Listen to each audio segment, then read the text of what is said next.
Welcome to the Rim Break Rodeo. We hope this video helps. You start now by preparing your device. Make sure it's unlocked and has enough battery so the change doesn't interrupt. Once done, open the Settings app and navigate to Notifications or Apps and Notifications.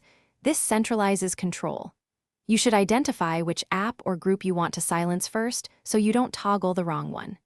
Doing that prevents missed alerts from important services. It also speeds the process because you're only changing targeted permissions rather than system-wide defaults. Now tap the specific app and open its notification settings. This is where the actual control lives. You will toggle off or choose silent/blocked for the app's channels, and if there are multiple channels, do each one so nothing slips through. Once you've done that, make sure to check lock screen, banner, sound, and badge options to eliminate visual or audible traces. If you need broader control, use Do Not Disturb for timed or grouped silences and confirm exceptions for priority contacts. Finish by testing.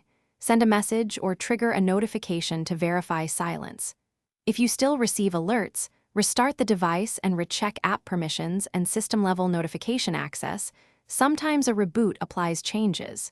If the app has its own mute or in-app notification toggles, disable those too. And as a last resort, consider uninstalling or offloading the app. If anything goes wrong, restore the original settings step by step and keep track of which toggle fixed the issue so you can replicate it later. Thanks for watching. Consider subscribing if we helped you.